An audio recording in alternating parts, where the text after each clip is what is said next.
Voy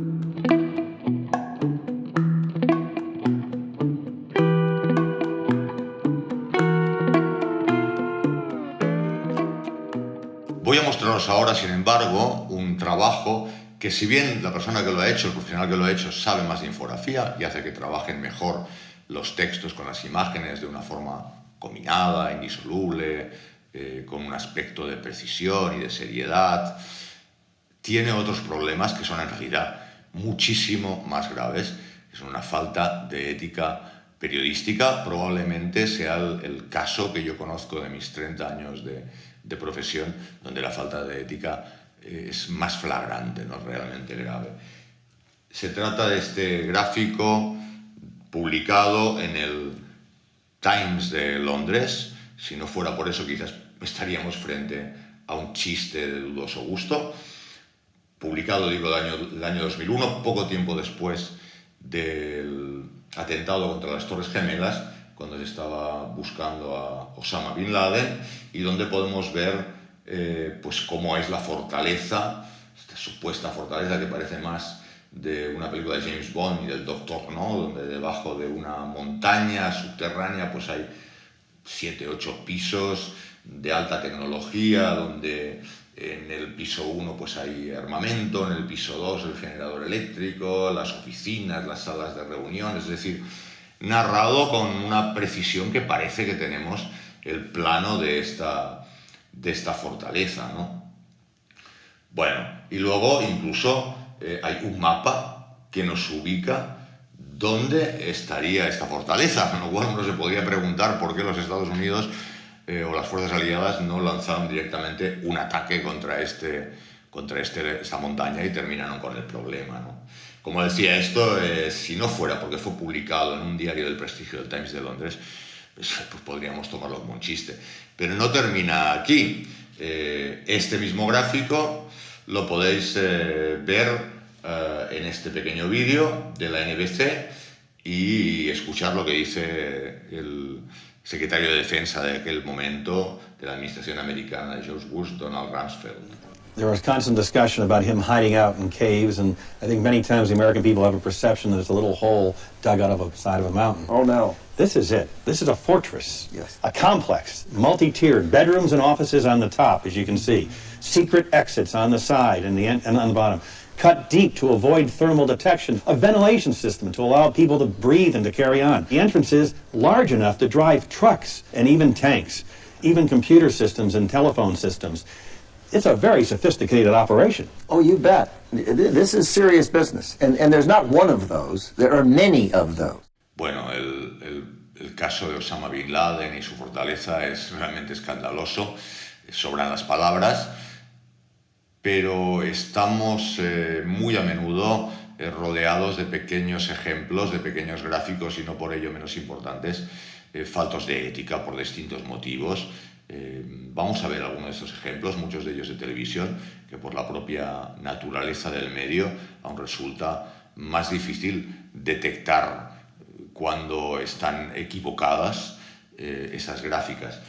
Estáis viendo una gráfica emitida por Antena 3 con una información que es fuente El País, dos grandes medios de España, donde se dice triple empate del PP frente a las elecciones generales, triple empate del PP, PSOE y Ciudadanos, y la gráfica que vemos en el fondo, pues así parece demostrarlo, ¿no? Vemos que Pedro Sánchez, Mariano Rajoy y Pablo Iglesias, prácticamente las barras con su intención de voto son casi iguales, y la de Albert Rivera duplica al resto, ¿no? Bueno, esta emisión seguramente habría durado mucho menos de lo que yo estoy hablando y no nos habría dado probablemente tiempo a leer los datos que acompañan a las barras. Aquí veis una representación que he hecho yo con la visualización emitida comparada con la visualización ajustada a los datos. Y bueno, como podéis apreciar, ese triple empate en realidad no existe. En realidad, lo que nos dicen las cifras es que hay un escalonamiento de intención de voto. Albert Rivera parecía en aquel momento el que tenía la mayor intención de voto, pero no está tan lejos de Pedro Sánchez como parecen mostrarnos las barras de color rojo, que son las emitidas, y que entre Pedro Sánchez y su siguiente Mariano Rajoy, pues también hay más diferencia, no hay un triple empate. Aquí vemos otro ejemplo, en este caso volvemos a la prensa papel, es el diario La Razón, con una pequeña gráfica también de las elecciones, de intención de voto. El PP remonta y Podemos cae 16 puntos desde diciembre, titula este diario. Cuando vamos a las barras, vemos que el primero es el PP con un 28,2 de intención de voto, seguido por el PP con un 24,9 y el tercero es Podemos con un 15,7. Y aquí ya nos quedamos parados porque si la diferencia entre la barra de Podemos y la del PSOE es esta, pues no puede ser que entre la del PP y la del PSOE, que hay 4 puntos, sea la que estamos viendo. Y ya no os digo nada si vemos Ciudadanos, que con 11,1 es prácticamente igual que la de Izquierda Unida con un 3,7, ¿no? Otra vez he tomado estos datos y he realizado una gráfica ajustada a estos datos, y aquí mi sorpresa fue mayor que en el caso de la gráfica emitida por Antena 3, porque cuando realizo el gráfico y lo llevo, el dato mayor, el del PP en este caso, lo pongo igual que en la emitida, descubro que en otros, que es un 7%, pues también queda exactamente ajustada, es decir, la del PP y otros permanecen tal cual fueron emitidas y son las otras en las que hay una variación. Y si nos fijamos, no todas varían igual. Hay una deformidad en la del PSOE muy distinta que en la de Ciudadanos. Ciudadanos ha sido reducida en gran medida, mucho más que, por ejemplo, Izquierda Unida, que apenas ha sido retocada, lo cual da para sospechar que aquí ha habido una manipulación de las gráficas de las barras. Otro ejemplo televisivo, este de Brasil. Dilma Rousseff en el gobierno, ya sabemos cómo terminó la historia, vemos la inflación en el 2013, la barra nos muestra claramente que es la mayor de los últimos años con bastante diferencia. Insisto, estamos en la televisión, o sea que rápidamente esta imagen podría haber pasado y no nos da tiempo a leer los datos, pero aquí que tenemos la imagen fija podemos leerlos y podemos ver que en el 2013 el dato, la cifra nos indica que la inflación es de un 5,91 frente a la del 2011, que es de un 6,50, es decir, que es mayor. Sin embargo, la barra del 2011 es menor que la del 2013. También nos da tiempo, ya que tenemos la imagen estática, a percibir que si un 5,91 tiene esta representación gráfica, un 4,31, que es el dato del 2009, pues no puede ser 5 veces o 6 veces más pequeño, porque apenas hay 1,60 de diferencia. De nuevo os muestro la gráfica que he realizado yo, en rojo la visualización emitida y en blanco ajustada a estos datos, y bueno, podemos ver lo que se estaba contando. Efectivamente, la barra del 2013 con 5,91 pues es menor que la del 2011 con 6,50 y tampoco es 5 veces mayor que la del 2009, ¿no? Otra cosa que explicaros aquí es que si tomo la visualización que he realizado yo y la estiro, la alargo el eje Y, llega un punto en que las barras tienen la misma oscilación idéntica, a excepción de la del 2013, que está manipulada manualmente, tiene una representación idéntica que la emitida.